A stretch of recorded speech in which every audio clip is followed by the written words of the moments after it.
Hello beautiful people, welcome back again to my YouTube channel.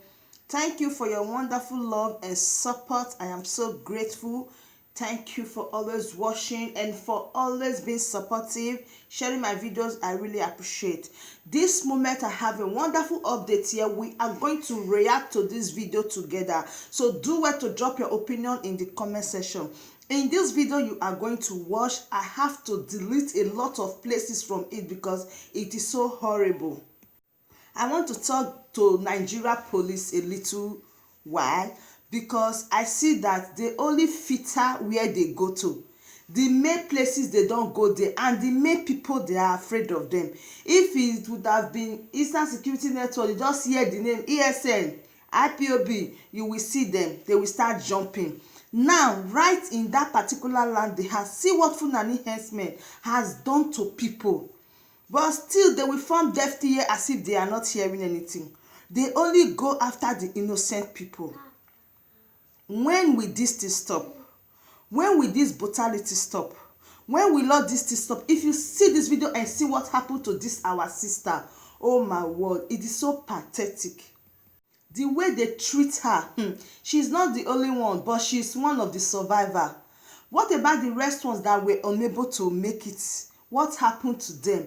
Have you asked yourself that question? What happened to those ones that could not make it? In fact, here is the video. Let's watch it and drop your opinion in the comment section. See you later in the comment section. So we talk from there and see if what Fulani herdsmen is doing is good or not. Let's watch it and occasions. Bye-bye. So I heard that her burial would took place on Friday. So I couldn't meet up because of money. I don't have money. So I said, okay, even though I didn't meet up with her burial, let it be that I join her memorial service being Sunday. So I have to take a night post on Saturday. So on Saturday, I left to Onitsha.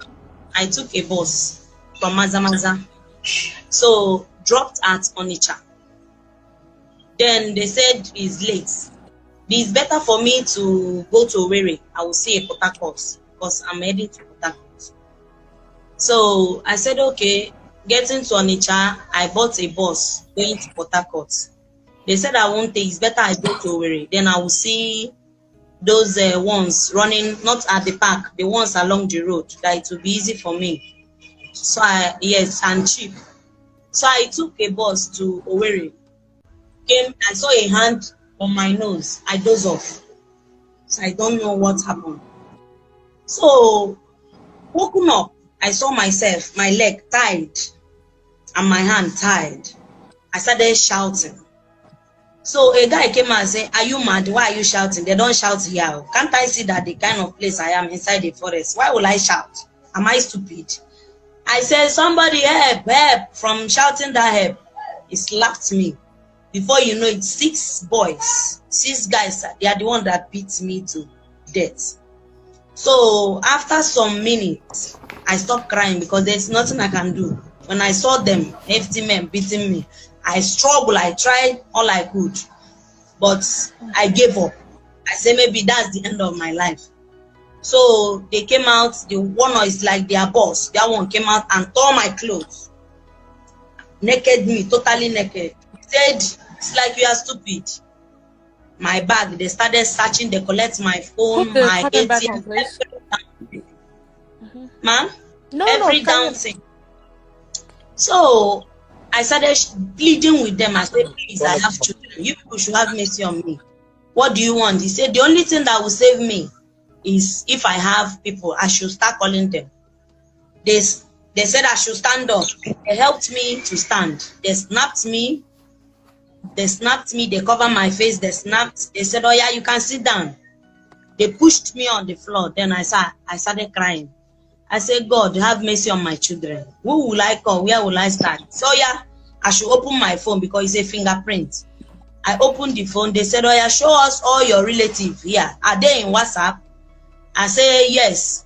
They said, okay, start pointing at them. They want to send those pictures to them so that they will know that they are not playing. So they started posting the pictures.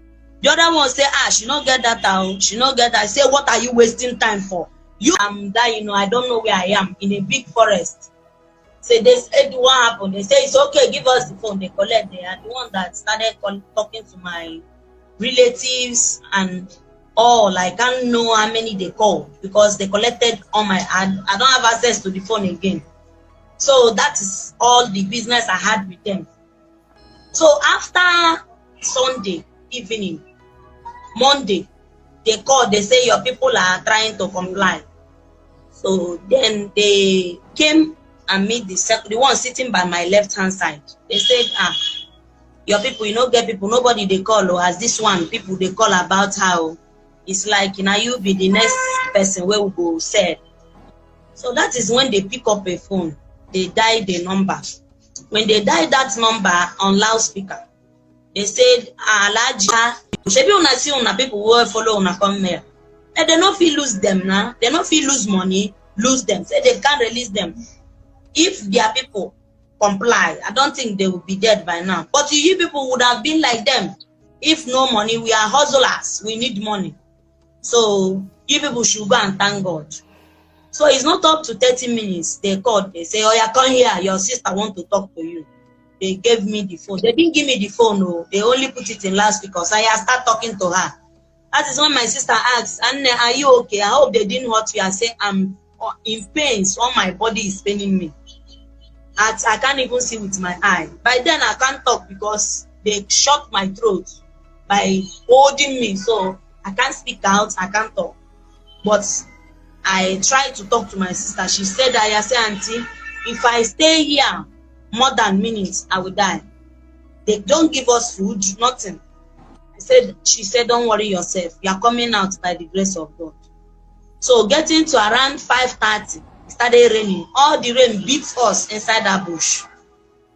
So around that kind 7:38, they said, oh yeah, stand up, come here, find your clothes. Because I was naked. It's only one clothes they left for me. So I have to put it on. They make a call immediately. Boy, show 3 times. A bike came. They brought me out. They put me at the middle. One sat at my back. Getting to a main road, they pushed me away. Then they drove off. So around that kind 10:30. So I was roaming around, nowhere to go, and they said there is coffee. So that is when a guy passed. Many people passed, started running away from me because the way I look. Is this 10:30 is a guy that was 9:30 to 10 in the night. So then a guy came saying, I say, brother, help me. He said, where are you? What are you doing in this area? This place is very bad area. What I say, brother, help me, that they kidnapped me since 2 days, but they just dumped me now. I don't know where to go to. He said, okay, oh yeah, come. Can you go to my house? I say, brother, I will go. I believe that God sent you for a reason. He said, okay, that his name is Chibuzo. That boy is living with his siblings. I said, brother, since 2 days I've not taken my bath. Please help me.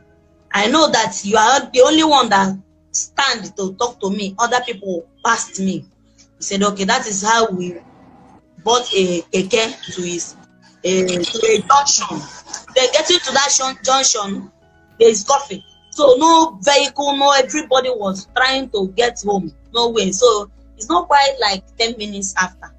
A coaster bus came out. People started rushing to the bus. So the brother carried me. He helped. We entered that coaster. Getting to a place, he paid. We came down. He took me to the house. Explained to the siblings that I saw this lady. Oh, this is what she told me. So they welcomed me. They gave me water. I bathed. They feed me. They gave me the one of the junior ones went out to get me pain relief. They said, okay, are you with any sim? I said, I pleaded for them. I said, please, the one that sat at my back, can you please, brother? I know I don't supposed to tell, but I have to speak. Help me, please. I need my SIM card. Even though it's only one SIM card, please. He said, okay, just because you say, I always had you say children. If not that you say children, I have a pity for children. Oh yeah, let me go and help you to get this. So he's the one that gave me the SIM. They collected other things, my everything. So is that SIM card I put in their phone, that brother phone. I use it to start calling my people that they have released me. So that is how my sister said I should not worry. The next